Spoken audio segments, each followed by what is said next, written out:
Hey, I don't know about you, but I'm doing what I ask you all to do every week. So I am on here going to my page, sharing, because that's what leaders do. We share, we do. Let me tell the people we are live now. Yes. Oh, you can keep bopping to the music because that's what I do. Boo-doo-doo, doo-doo-doo, doo-doo-doo. I don't know what it is about that bop, but it makes me excited. It is such a good theme music. Let me put because put who my good friend is tonight. Yes. All right. So I've shared. I hope that you have taken this time to go ahead and share this live because it is Leadership Live. Welcome, welcome, welcome, welcome, welcome, welcome, welcome. So for those of you all who have never been to Leadership Live before, I would like to say welcome. And Leadership Live is a sharing of journeys. And this is my journey and the journeys of my friends, my leadership friends. And for those of you all who have never met me before today, you're in for a treat. I love you already because I'm meeting you right here. And I am Dr. Renita. I am an educational leadership strategist, which just means that I love to work with growing and aspiring leaders to become more authentic in their leadership, to empower their fellowship, and at the end of the day, make a greater impact on the entire world. Because if you make an impact even on one person, you are affecting the world. Your light is shining in the world just because you made that impact on new people. So I love working with leaders who are growing, whether they're aspiring to be leaders or already there in leadership roles and taking it to the next level. I am also a wife and mother of four kids. I birthed two and I own two. And that ownership journey really sparked the inspiration for me to become an author. I am the author of Stepmom, Trials, Tribulations, and Triumphs, editions 1 and 2. Edition 1 got a whole bunch of good stuff. Edition 2 got even more good stuff. Like I added to edition 1 and made edition 2. It's amazing. I am also the authoress of While You're Sleeping, the Perfect Children of All Ages book.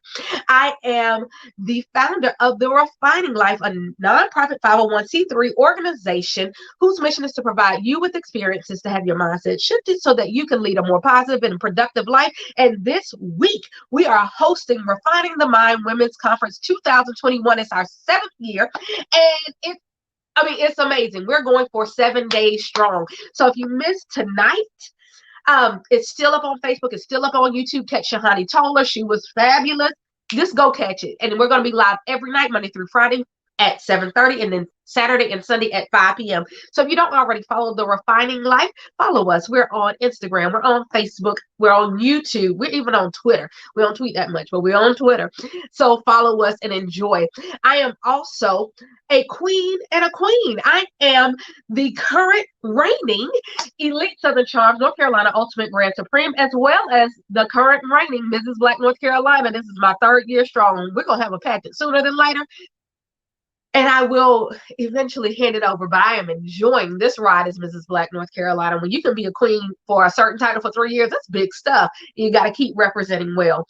I am also a coach. I love coaching. I love my coaching clients, working one-on-one, even working in small groups. We have a great time. They're growing crazily. I am also an educator. I am a veteran educator. I've served grades kindergarten through college, and I love to continue to serve and educate others. And I am here tonight with yet another friend. Now, I have told you all 36 weeks. Not 1 week, not 2 weeks, not 3 weeks, for 36 weeks that I was going to have amazing guests. And they came on here and they showed up and they showed out. Well, here we are in week 37. We're going to do it all over again. Yes, we are. Yes, we are. So let me go ahead. Let me go ahead and bring this beauty into the screen. Ladies and gentlemen, let me introduce you to Belinda Burt. And the crowd goes wild. It's Belinda. Renita, you are hilarious. It's 9:06 p.m. Eastern Standard Time, and I have no idea where you get all this energy from. Look, I got kids. And so do I. Keep it pumping. Why not? I used to be an elementary school principal. I found energy from everywhere. I love it. Pour some over here. Look, I got some for you. I'll drop some off. I know where you live. But Belinda, I am so excited to have you here tonight. So for you, those of you all who don't know, Belinda and I actually earlier this year did an entire series called Mirror Image over on the Refining Life page, and you can catch it there. Wonderful episodes. We had some wonderful discussions, but I said, oh my goodness, I really want to bring Belinda into this other world. So there's the Refining Life world of my life, and then there's the Dr. Renita side of my life. And I know that Belinda can speak to all of it. So I'm going to step away for a moment and allow Belinda to tell you just a little bit about her. And if she wants to the topic, we'll talk about tonight. If not, we'll jump into it right after you finish. So Belinda, go ahead and just tell them something. Well, I'm really simple. So I'm just a normal girl like most people. So I live near Renita, right outside of Greensboro, North Carolina. I'm a graduate of North Carolina State University. I've been in the textile industry for about 25 years. I do product development and design. I love being creative and also scientific at the same time. And then I do run a business in Mary Kay. I'm a Mary Kay sales director as well. So very busy plate. I'm married 19 years almost and 3 children, 3 lovely daughters. And I love the topic for tonight. And hopefully that, you know, I can share and impart something tonight. I don't profess to be some great leader, some great author. I just believe in leading by example. And we are going to jump into the beauty side of leadership and the ugly side of leadership. So we want to hear from you. Any questions or comments will be much appreciated on this live tonight. So I'm just glad to be here, Renita. I'm glad that we met some years ago. Glad to be in your fellowship circle. Glad to be among the great leaders that you have had on this show. So thank you for the opportunity. Yes, ma'am. Well, you are definitely one of the great leaders here on this show. I am excited to be able to have this conversation with you on this side of the gamut. So tonight we're talking about the beautiful and ugly truths of leadership. So of course, when I think about beauty, initially when I'm thinking about Belinda, I think about beauty. One, she is beautiful, period. You're so sweet. You're so kind. I'm so serious. Look, it doesn't matter whether Belinda got on her glasses, whether her hair's down, when she doesn't have her glasses on, her hair's up, whether she has makeup on or not. She is just a gorgeous being. So let's just first acknowledge that. But then also, you are a beauty professional. So, you know, it made me think of beauty. But then I'm like, wow, Belinda leads in her other side of job, like working in this textile industry. And you are a major leader in your company. And so I'm like, wow, there's so many facets to this. And then I thought about all the different things and all the different experiences that I've had as a leader. And there's been some things that have been really beautiful and amazing. And there's some things that are real nasty. Nasty and ugly. And I said, if there was anybody who would be a perfect person to have this conversation with, it would be Belinda. So I'm excited. I know you have some notes and I have some things, and we're just going to talk. So I think that it may be a good jumping off point. You know, I don't know why this song just came to my head, but I think about Prince and the beautiful ones. You know, they hurt you every time. But you know, trying to find or take hold to the beautiful things of leadership are not always easy. They're not always easy. When you think about the beautiful things of leadership, what is it that comes to mind? When I think of beauty, like a lot of people look at physical aesthetics, but I look at beauty very differently. Energy. I think of energy. I think of optimism. I think of, if we're talking about people, they possess charisma. And those are characteristics that first draw people. People are drawn to energy and excitement because one of the things that we've learned in this COVID environment is that nothing replaces the human spirit. Mm-hmm. Nothing. We can get on lives, we can get on Zooms, we can get on FaceTime, we can do all these virtual things to make us feel better. We can create avatars, we can laugh at a joke that someone posts, but nothing replaces that touch. And I don't have to physically be touching you, but you ever experience a person that walks in a room and you're like, wow, who's that? And you're not necessarily drawn to a specific feature. It's just something they possess, right? So I think about, what is that initial something? Like, what is it? What am I drawn to? And usually it's the beauty of that presence when they first enter a room before they even say anything. And I think people call it the it factor. I hear that a lot. Oh, they just have that it factor. So that's the initial concept I think of when I see beauty. That's the initial thing. And it's not a feature. It's not a complexion. It's not a nationality. It's not anything. It's nothing but that energy. What am I seeing and feeling when I first meet that person, right? And that's what I'm drawn to. So when you talk about presence, how do you walk into a space as a leader and make your presence known? And or when you're thinking about the presence of a leader, what should be there? You know, I was always taught, we're Southern girls, so I was always taught, if you don't say anything, smile. A smile just represents so much. You can have on painter's clothes, beat up sneakers, maybe not like dressed to the nine, but that smile that you possess is so full of character and so full of energy. And I've seen people light up a room with just a smile. So, you know, when you walk in a room and you're smiling, like Renita, that's the first thing. When I first met you, you had a smile from ear to ear. From ear to ear. And I actually met your friend first, and you came with her to my event. And I'm like, who is this girl? because you had that contagious smile.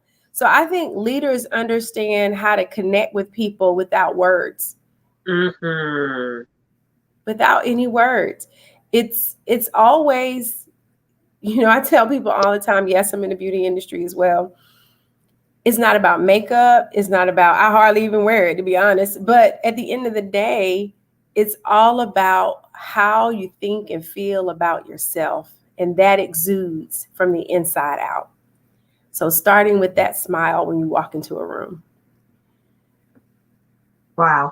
I love that connection between how you connect outside, having that connection inside. I think that sometimes as leaders, we get so busy leading that we become disconnected with ourselves.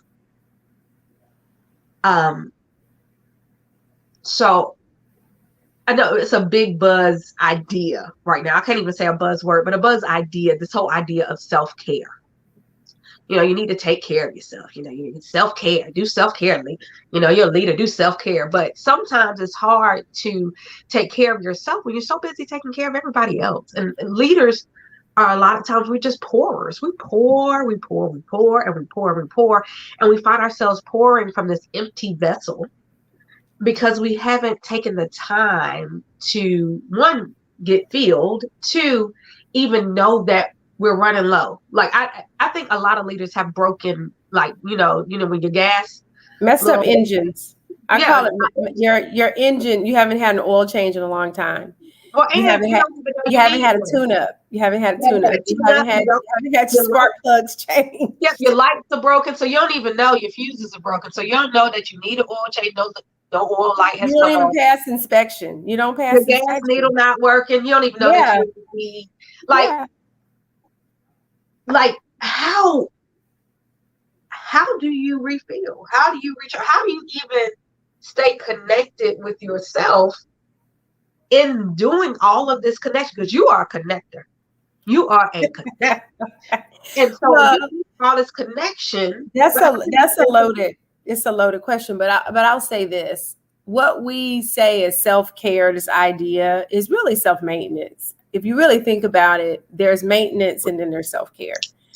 So maintenance to me is just what you should do anyway, which is the basic showering and, using good quality products on your temple and just doing what you have to do every day to get I've always been taught too, when a woman is dressed, she feels better.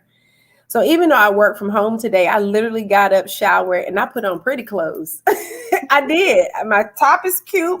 I'm dressed. I had on shoes because I could face my day a lot different because I framed it that way.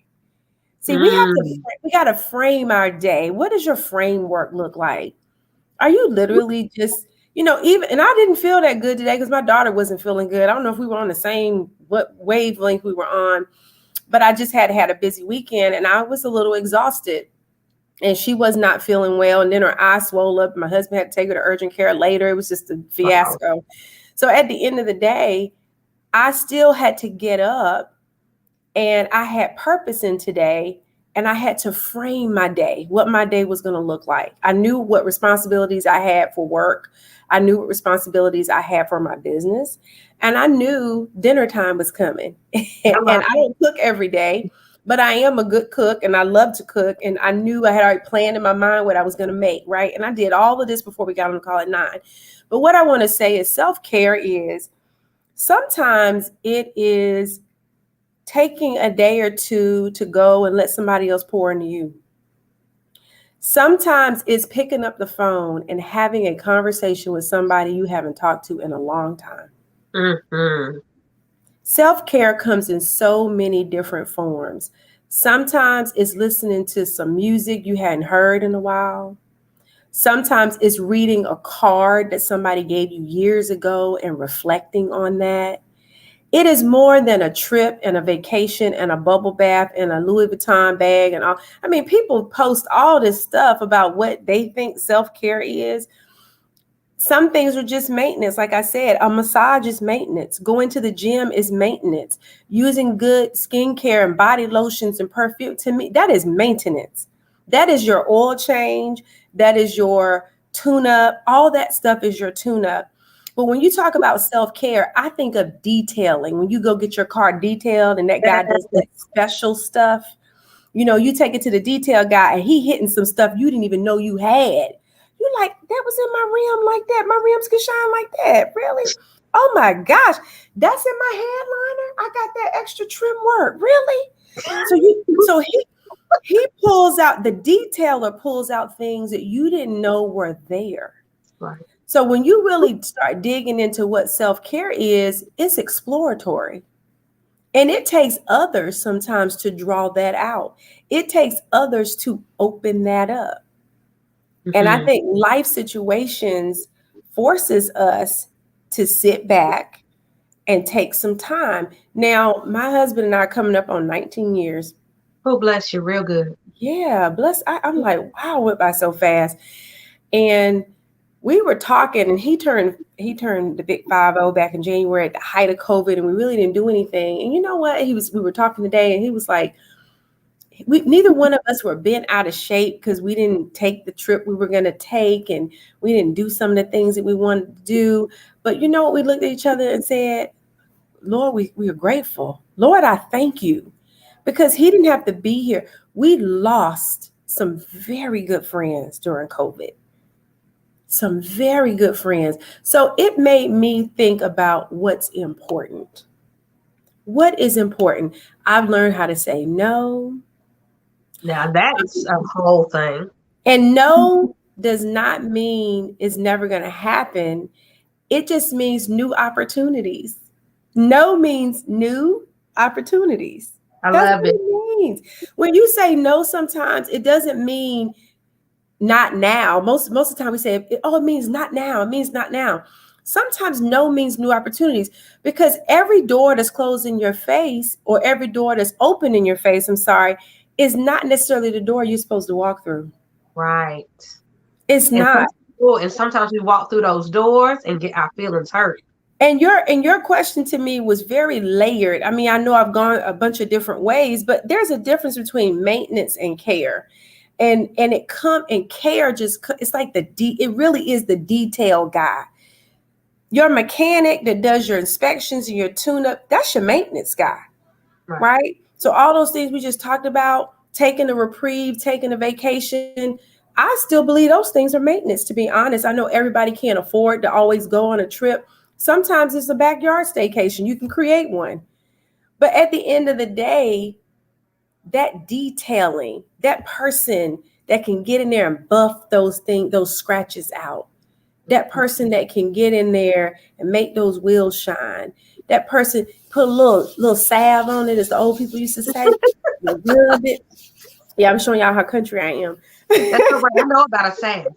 Okay, so that's some deep self-care that you can't give yourself. That to me comes from other, sometimes outside forces, outside people, outside relationships, things that can pour. Like I've called people who were sick or whatever just to see how they were doing, and Lord have mercy, they just bless my soul. They just encouraged me, and that's what I needed.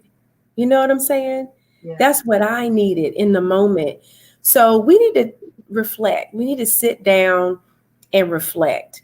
And we need to frame out our day. We need to get up every day with brand new mercies and look at every day as a new day, as new opportunities.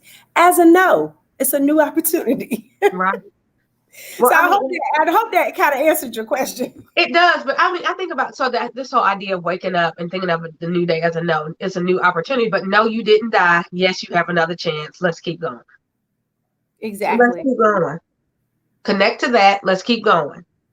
Okay, but so you talked about all these different type of people who can help you with your self-care and even your self-maintenance, which made me think about all these different type of leaders, where I think we get kind of the good, bad, and ugly.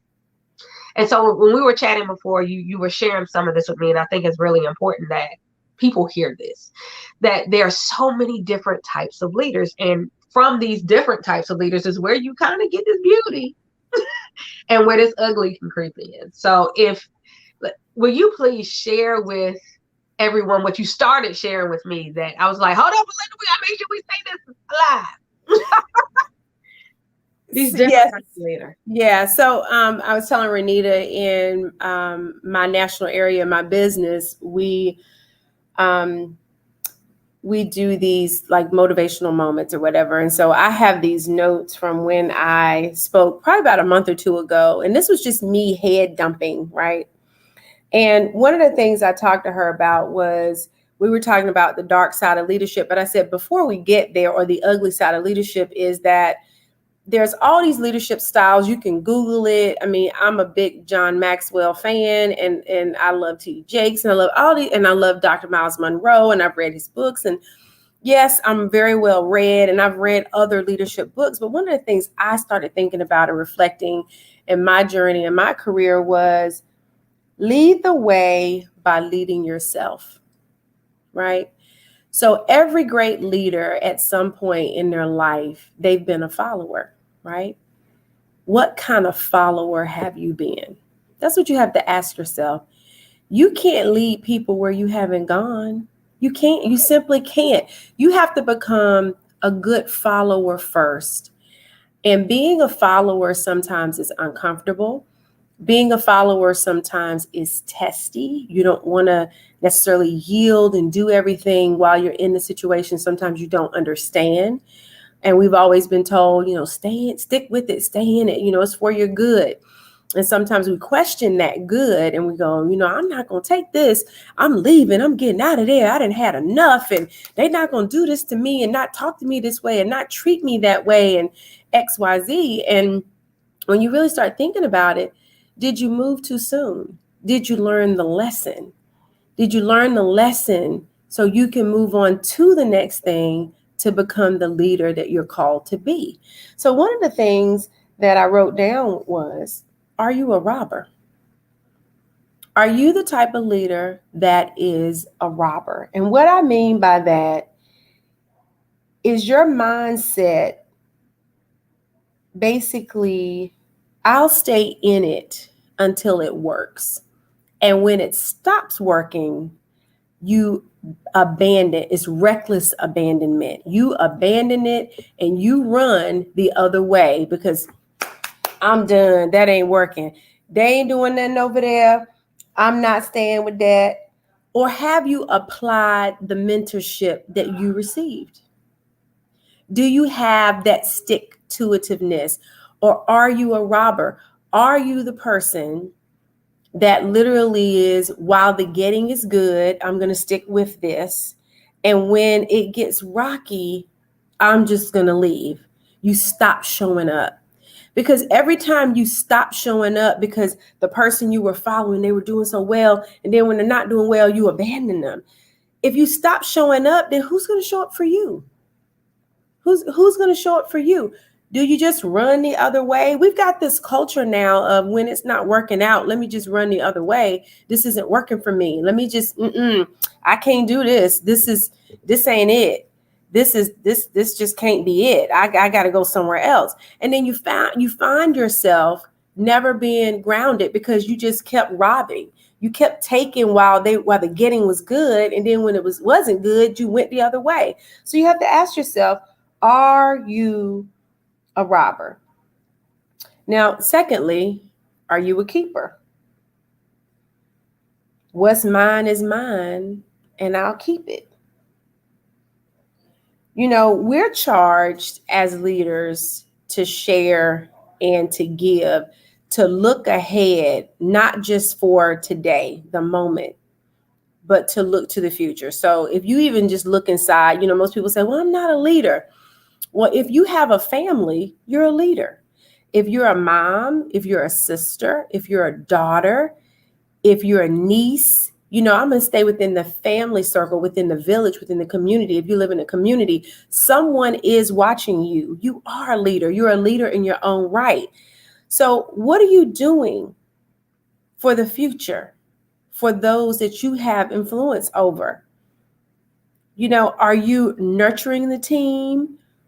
Are you allowing yourself to grow and nurturing them to grow higher? You know, these are all questions that you have to ask yourself. Everybody wants to be a boss. Everybody wants to be a leader, but nobody wants to be a follower. Sometimes you have to stand still and be developed. Not sometimes. Everybody goes through this season in their life. You have to be developed. You have to be developed in order to grow to the next level. And even if you feel like you've been passed over in a promotion, you've been passed over in a situation or in a group or whatever the case may be, trust me, you've not been passed over. They just weren't ready for what you had. You ever heard people say, oh my gosh, I developed that 10 years ago. I was playing around with that 5, 6, 7, 8, 9, 10 years ago. It was just too soon. They weren't ready. So you can't expect to always, when you think it's your time and you get passed over, that, oh my gosh, they just passing over me. It just might not be now, because there's another opportunity. There's a new opportunity waiting, and that one is not the right one. Now, secondly, I'm looking at my notes. I have to have my notes. Okay. Are you the giver? Do you love on people and focus on what they have and what you don't have? Or do you always have the mindset that you have something to impart? Because I do believe that it is better to give than to receive. And I'm not like being super deep. But what I mean by that is everybody has something to contribute. Everybody has something to give. Everybody was given gifts and talents. Sometimes they've not been uncovered, but everybody has something to give and contribute. Everybody. So are you giving your best? Are you giving your all? Or are you simply saying, I'll try? There is no power in the word try. But if you be, if you do, if you give, those are all command and power words. Are you a giver?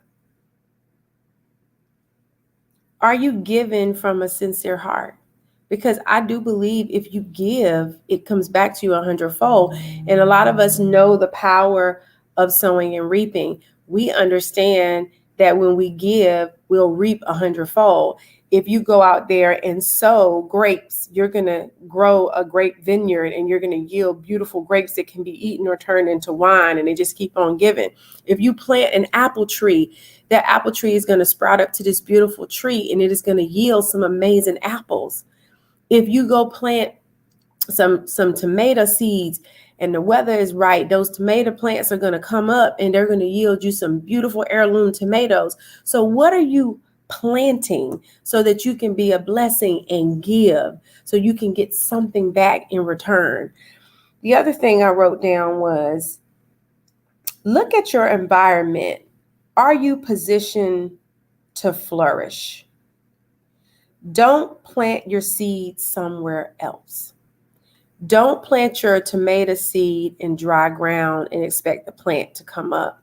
You have to plant on fertile ground. You have to nurture your environment. Till the soil of opportunity. Fertilize and water it so that the seed will grow and flourish. All that you possess belongs to others. You know, I think I've heard Oprah say this, that she wanted God to just keep emptying out her life until she had nothing else to give. Because he's poured into us already. He's given us those gifts. He's just waiting for us to cultivate that soil and that seed that's in us so we can give, so we can flourish, so he can bless us with a new idea.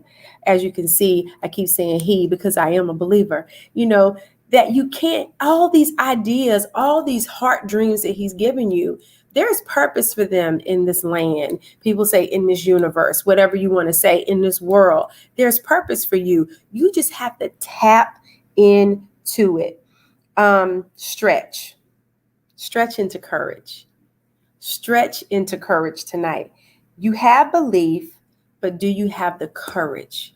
Do you have the courage to stretch into it? I remember when I was starting my business and I had people tell me, you know, why are you doing that? I can't even believe, why would you do that? You know, because they wanted to tell me what somebody else had done and how that girl wasn't successful. And I had to remind people, well, that's not my testimony. That's not me. That's not who I am. She doesn't have the skill sets that God gave me. She doesn't have the hopes and dreams and desires that God gave me. I am proud of Renita for her endeavors with the refining life. I am proud of Renita for what Dr. Renita is doing. I'm proud of Renita for what she is doing in her family. She's living by example in front of her daughters. She is showing her daughters how you can have it all. You can do it all if you want it. She's enjoying it. She's enjoying the beauty pageantry that she so beautifully puts on with her kids and herself. And I am so proud when I see her winning all these things as a mom, as a wife, as a woman of God. And here's the thing, she's on a journey. We're all on a journey.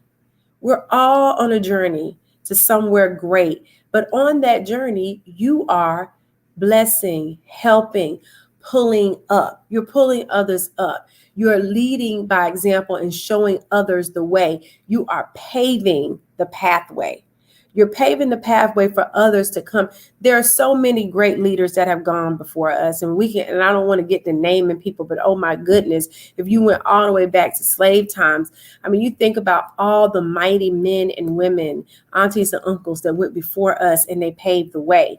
We have to continue to do the same exact thing. The same exact thing. So I've just talked about like some of the positive things and what kind of leader are you possibly, but what about that dark side? And Renita, I don't know if you're ready to kind of transition into that dark side, but I got carried away. No. Let me tell you, sometimes I just enjoy sitting taking notes. This is so good. All right. So, but I do want to go back and touch on something. So you talked about being a robber, a keeper, a giver. But when you got into this giver, you got into some things, baby. Yes, God. All right. So I loved how you talked about these different types of leaders, and even in all of them, you can end up finding light or darkness. But in the giver, you talked about try versus be, do or give, going from powerless to powerful. But then you talked about in your doing, in your being, you talked about planting. This thing got me here. So you talked about planting. And when you started talking about the tomato seed, you talked about planting. And if the weather is right, then you will yield fruit. Some of us get so weary and well doing because we're planting and we're planting and we're planting and the weather's not always right. Or we're planting and we're planting and we're planting and we didn't really test the ground before we put the seed in it. We didn't know whether or not it was fertile. Or we even knew that it wasn't fertile and we thought if we planted into it, it would make it fertile. Let's talk about some of these people and some of these things that we try our best to pour into. But this is one of my favorite phrases of the past few years because I've just dealt with so many people like this. And it's a whole song about it. And it says, you can't save her. She don't want to be saved. Some people just don't want it. Some people just don't want it. Some organizations just don't want it. Some situations just don't want it. And you're planting and the weather's not right. You're planting and the ground isn't the right ground. And you're getting frustrated because it's not growing. Sometimes maybe the weather wasn't right. The ground wasn't right. Maybe the perfect storm happened around it and it wrecked the harvest. Maybe that's it. And maybe you need to plant again another season in order to reap your harvest. But sometimes you better test that ground. You better test that soil. Is it really the right place?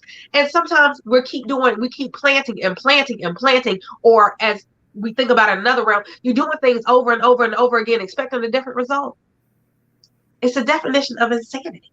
Yes. And it's a no. That means no. It's a no, because it's a new opportunity somewhere else. And I think what we have to do is stop lying to ourselves. I think sometimes we create alternate realities. We play the scenario out in our imagination, and then we expect results in that alternative reality. When all the signs say, this ain't it, right? And there's nothing wrong with scrapping it and moving on to the next thing. Or there was an old deacon in my church when I grew up. He used to say all the time, when you don't know what to do and you've tried everything else, he would say, stand still and mark time like a soldier. Oh, stand still and mark time. We are entering in a cultural space where standing still and marking time are not socially acceptable. But it could save your soul if you do. If you just pause and say, okay, let me regroup.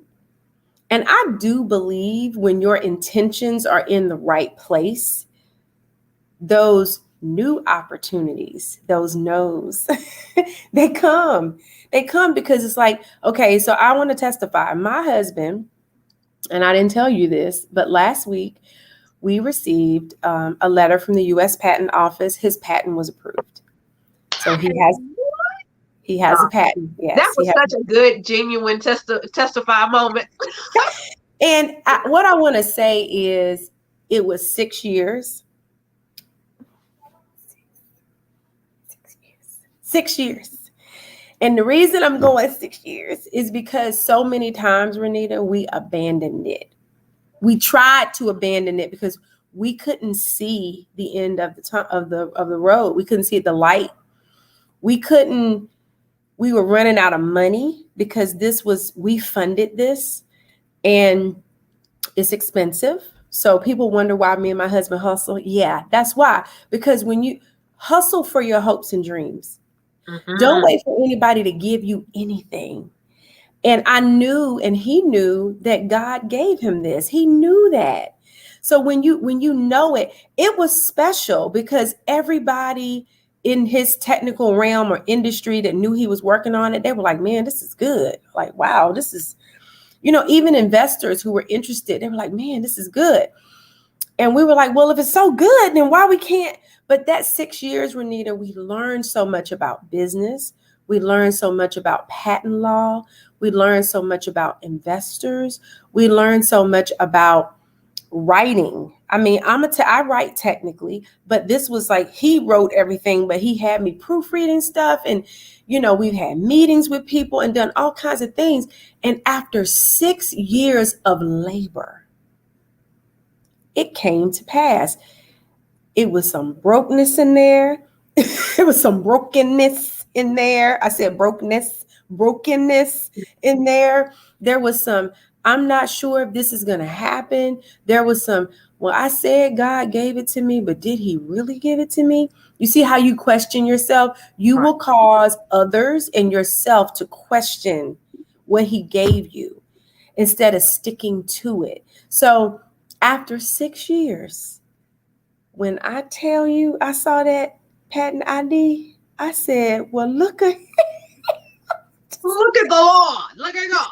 Look at this. And so I say this to say, if he really has given you something, hold on to it. Don't abandon it. But what I do want you to do is go through the process. Right. Don't cut corners. There was no way we could cut a corner with this.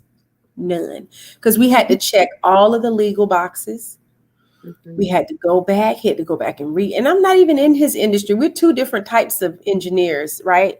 But he was relying on my outside eyes to try to catch some language things and things. And we had other people looking at it. But we had people say, man, I don't know, you might not get it. I hate you invested all this time and money. And you have to guard yourself from negativity. But I think, go ahead. It brings up something that you talked about. You talked about belief versus courage. And to me, that's where belief meets courage. It met courage. In order for that to have gotten done, belief had to meet courage. Like, I have this belief, but am I courageous enough to keep going through this process? I have this belief, but am I courageous enough to go through this journey? I got this belief, but am I courageous enough to still believe if I turn it in one more time? I think about writing a dissertation, because my Lord Jesus, anybody who has been through that process should know this, unless theirs was just smooth sailing. And I don't low key not like you, but I do, but a little bit, because you didn't go through the real feeling. But in order to get to that PhD, that EDD, whatever you're going for, you've got to get kicked a bunch of times. And I mean, sometimes it's for one word, and then you got to wait a semester for the IRB to tell that one word that it was all right. And then you can move on to the next part of the journey, because that's not even particularly the end. So you keep getting hit, but do I have enough courage to get hit one more time? Yeah. Is this really worth it? Do I really have a belief that this PhD is going to matter in my life? Do I have a belief that this patent could change our lives? Do I still believe enough? And am I courageous enough to keep going with other people saying, I don't think you might not get it. Oh, you done spent a lot of money. Ooh, you broke. Mm-hmm. Oh, your feelings hurt. But are you still courageous enough to believe? Yes, it's like I'm reminded of the story of Esther. And everybody loves that story, whether you grew up in church or not. It's like she had to go before the king in a time that you didn't go before the king unless he called for you, because if he didn't call for you, they basically just killed you at stake. But she had to, in order to not only save herself, but to save a whole nation of people. Mm-hmm. And she was nervous, and she was young, and she was afraid. But by any means necessary, Renita, she was willing to go see the king. And that's with you writing your dissertation with his patent. By any means necessary, you were willing to go see the king. For you, it was to get your PhD, EDD. For him, it was the king was to say that patent office, say, you got this patent, here's your ID. Are you willing to have courage and go before the king if it means losing your life? If it truly means losing your life, are you willing to be a martyr for your cause? Right. If what you're doing is going to impact your family, your village, a community, a culture of people, is it worth that? Do you have the courage to see it through? And I think that's where we can even lead into this kind of dark side of leadership. Mm-hmm. Because leaders have to make choices, and sometimes they are hard, and leaders don't always make the right ones. And so, we looked at all these beautiful things. You can be the giver, you can be, even the keeper, then turning over this thing and, encouraging these other people, doing all these amazing things. You're taking, but you're giving, like you can be all these beautiful things, right? But there's so much ugly that can come with leadership. There's so much ugly. And part of it can be a leader that is not courageous is oftentimes swayed by followers. Oh, yes. Yeah. And So, that can result in some of the nastiest, ugliest foolishness. I think about case in point, and this is not going to be an all biblical night, but who knows, maybe it will be. They knew that Jesus was innocent. mm-hmm. The leaders put it in the hands of the followers because the leaders did not have the courage. They didn't want the blood on their hand. To make the decision. Leaders got to be willing to have the blood on their hands. They threw shade, which is what we say today. They threw shade. It's like, well, whatever. What do you say? Uh-huh. I ain't got nothing to do with it. Then what do you say? Leaders, you can't do that because when you do, innocent people get killed. Mm-hmm. Innocent people lose their things that they should have. Innocent people get harmed. Innocent organizations close. Innocent businesses disappear because you wouldn't make the decision. We had a girlfriend and I were on the phone earlier this evening when I was cooking, and we were talking, and we were talking about younger leaders. And I have a heart for younger people. People might think I'm young myself, but I'm not considered young anymore. And I had to come to grips with that I have people that I work with. I'm old enough to be their mother. And we were talking about this culture of, I got out of school and I've been on this job, or I've been doing this, or I'm in the church doing this and for 2 years, and I want to be paid and I need this title and this position.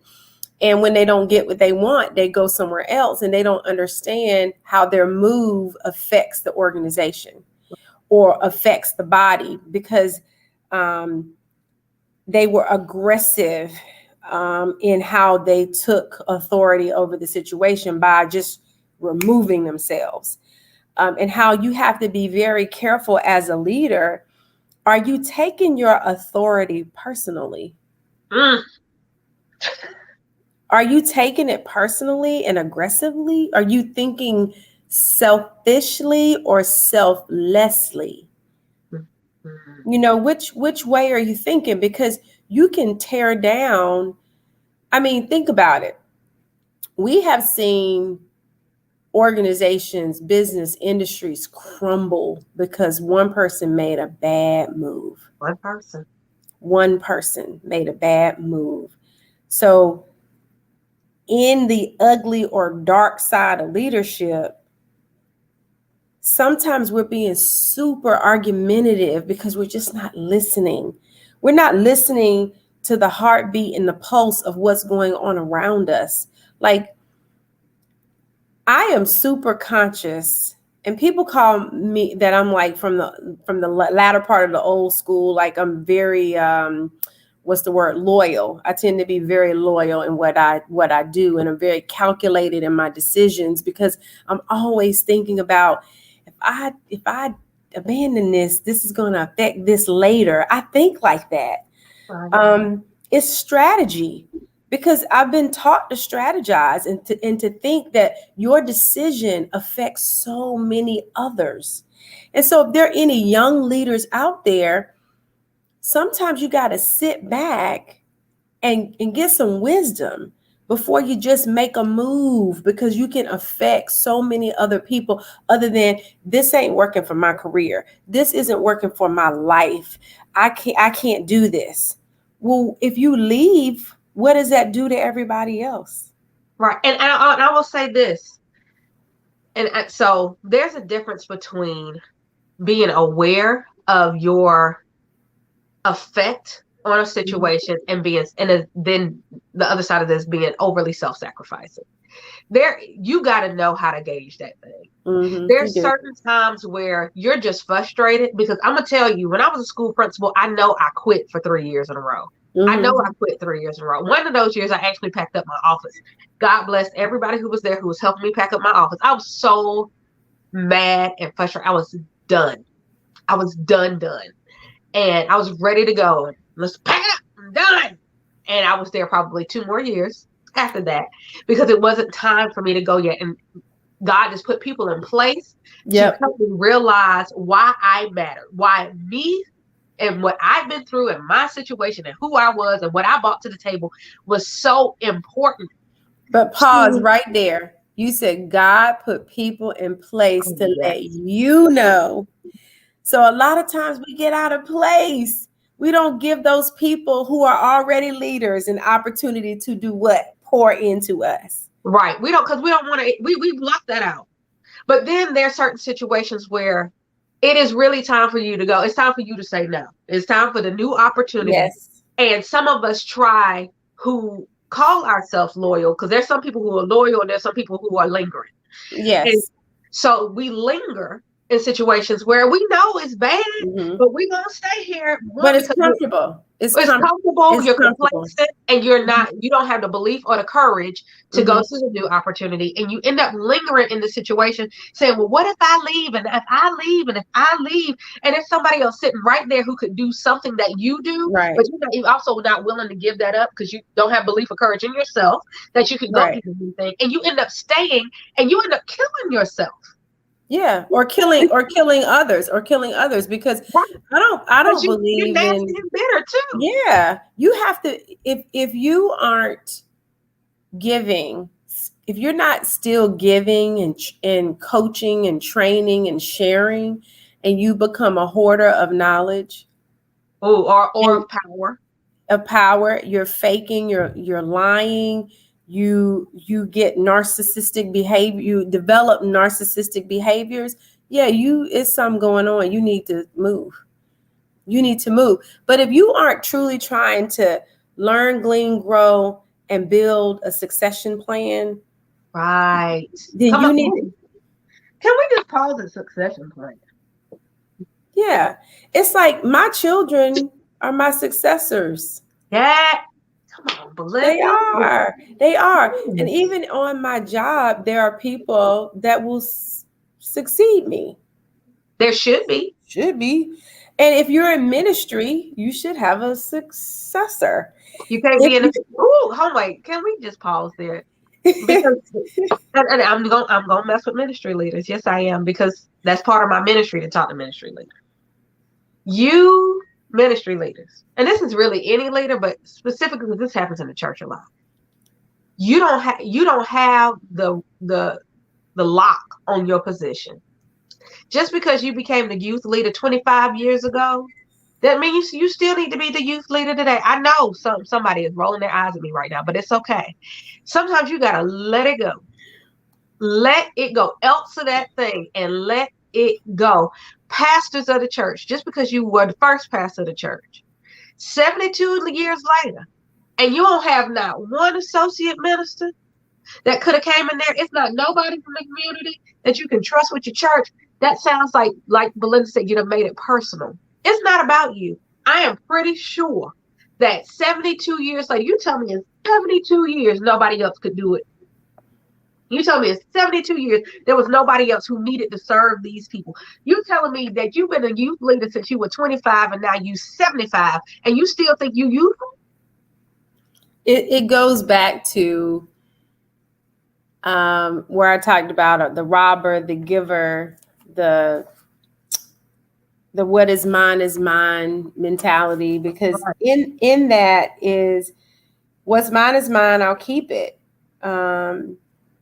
It's my gift. It's the best gift. I don't want to give it up. Well, Moses had Aaron. And God had to tell him, listen, you can't do this. I got some help for you. You know, and he didn't fight it. He kind of questioned it, but he didn't fight it. And so at the end of the day, there's help all around you. Right. And there's somebody waiting to bring up the rear. There's somebody that wants to lift up your arms until you are ready to move, to go up to the next thing.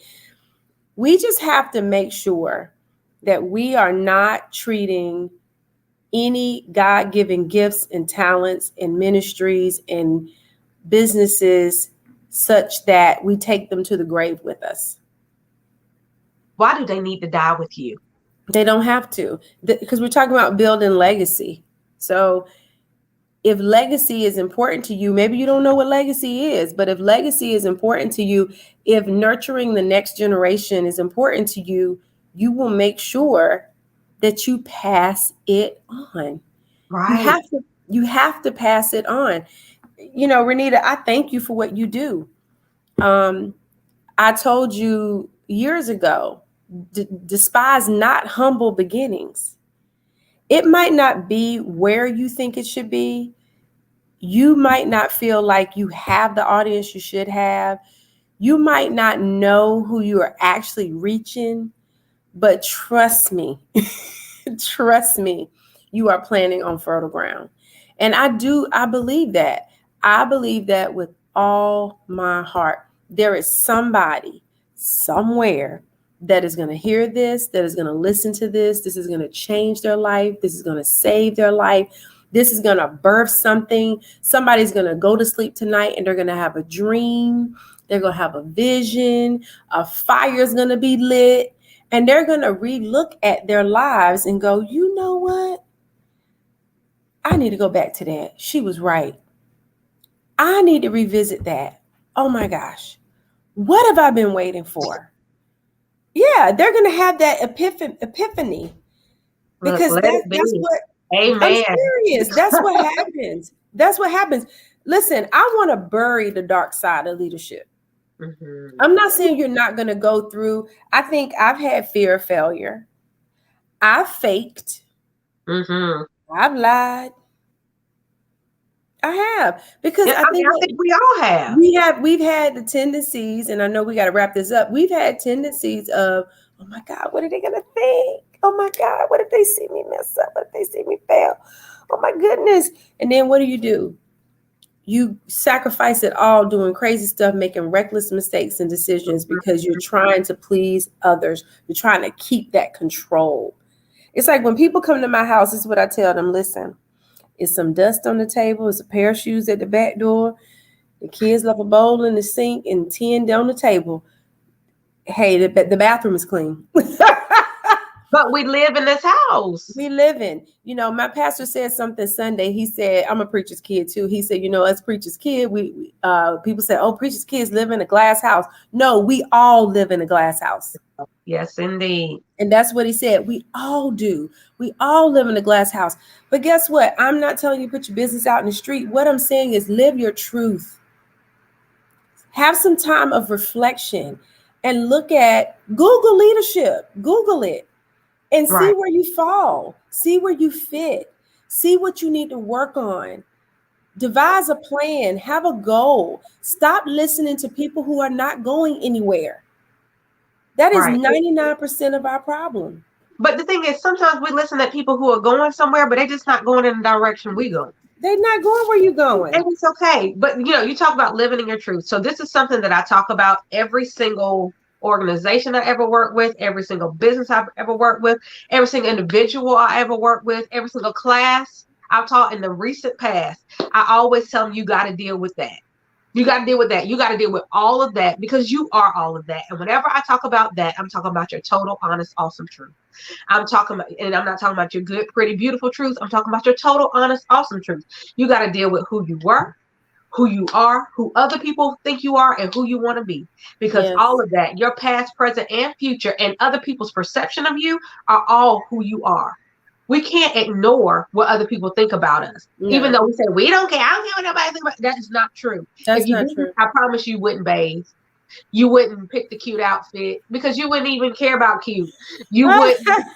Sometimes you might not even brush your teeth. I woke up, I didn't even feel like it. Yes, you do. You care about what other people think about you, or else you would never go on a job interview. You would never listen to society and do anything that fits the status quo. You would never do anything. People care about what other people think about them. And whether you care or not, other people's thoughts about you is their perception, thus is their reality. Exactly. So all of it is you. And you got to deal with your whole truth, your total, honest, awesome truth as a leader. And side note, trademark pen. I am working.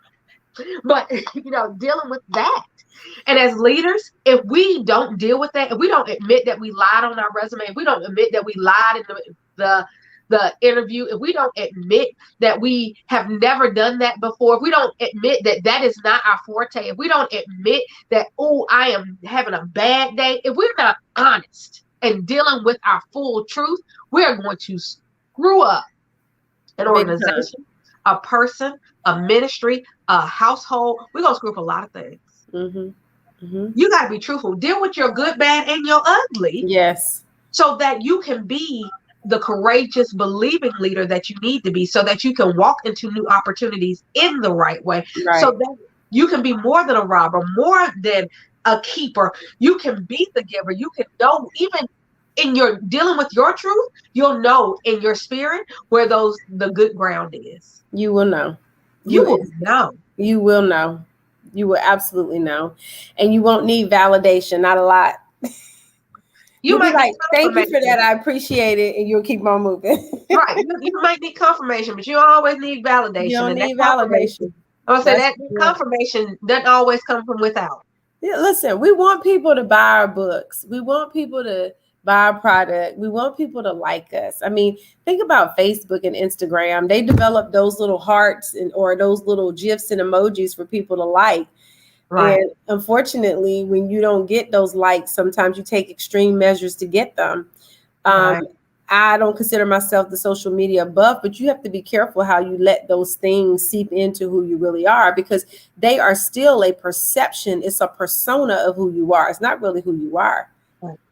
It's just a snapshot into your life. So at the end of the day, be true to yourself on and off camera. Right. Right. Just be who you are. Go about living your life and being truly who you were called and meant to be. You know, and stop trying to be somebody else. I'm not trying to be anybody else. I tell people all the time, I mind the business of this address. I do. It's so much going on in this house. I don't have time.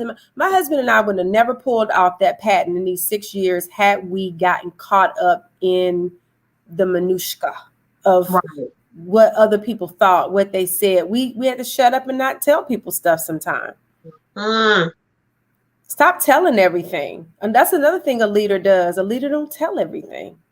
Right, because if you do, then everybody's going to have an opinion about that thing, and somebody's going to talk you out of doing the good work you would have done. Yeah, exactly.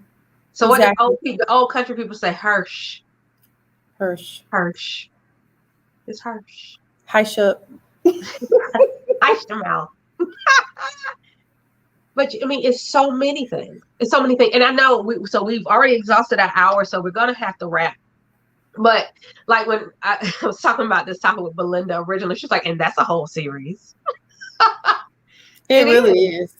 It's so many things. And so we've only scraped the surface of the beauty and the ugly truths of leadership. So there's so much more. And y'all know me. Who knows what may pop up later with me and Belinda on this whole topic, or me and whoever. It could be somebody's. But I think this is something very important to at least start thinking about. Yes. Start thinking about. And so everybody out there, if you haven't thought about, so many people glamorize leadership. They glamorize it. And they don't think about what it really takes, how it can really change you. I think about, these people who, it's like when people get these power rings on. So I'm going to the Avengers in my mind. And I think about Thanos. He ended up getting all of this leadership power because, he had power over these people. And he was literally controlling who lived and who died. and he got all these things, and what it did to him and his relationships with people who he loved and how it changed him. Leadership can change you. It is power. And Yes. what you do with that power and how you allow it either to infect your soul or to light up your soul so that you can shine brightly and positively on others. It's a choice, and it can go real dark or real light. There really is no in between. We could go on for days. But okay, so everybody who had never met my sweet Belinda before, Belinda, please tell them how they can follow you, keep up with you, or even continue this conversation with you. Oh, wow. Well, if I'm invited back, of course, you can find me at The Refining Life. There are some pre-recorded things Renita and I did on Mirror Image. And of course, hopefully I'll be back on Leadership Live. And then I am on Instagram and on Facebook. And on Instagram, I'm Belinda R. Burt, if you want to follow me. I am on Facebook as well. And I'm terrible, Renita, about on my handles and all that good stuff. But I do have VIP groups and that kind of thing. So I would love to, reconnect. This has been such an amazing opportunity tonight in talking about the beautiful side of leadership and the ugly side of leadership. So I can also be reached at NAE_4 @ hotmail.com. N as in Nancy, A as in Apple, E as in Ever _4 @ hotmail.com. Or at www.maryk.com/Belinda Burt. Those are all the different ways that I can be reached. But I have thoroughly enjoyed this conversation. It's been great. My daughter has eyeballed me like 3 times, my oldest, because she washed her hair. So you know what that means. Oh, yes, you got work to do. I did that work last night with the youngest one. My, I know what you have to do. So, Belinda, thank you so much. I always enjoy our time together, whether it is live on the internet or whenever we're having our conversations one-on-one. It's always wonderful. It's always transformative. Well, thank you so much for the opportunity, Renita. This was a great no. Well, thank you for saying yes to this no.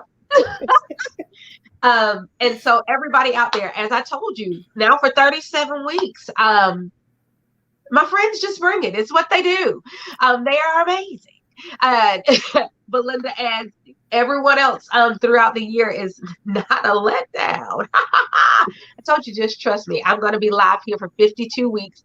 We've now done 37, even though it's the 38th week. I know I owe you an episode, and I promise you I'll get it to you. But we will have 52 guests before the year 2021 is over. And so keep trusting me and know that I am doing all I can and through my own leadership to bring you more dynamic and amazing leaders to help you shift your mindset about leadership so that you can go off and be more authentic, more empowering, and at the end of the day, more impactful. So as always, I am encouraging you to keep your leadership all the way live. I'll see you next week with another amazing guest right here Monday night at 9 o'clock. Bye, guys. Bye.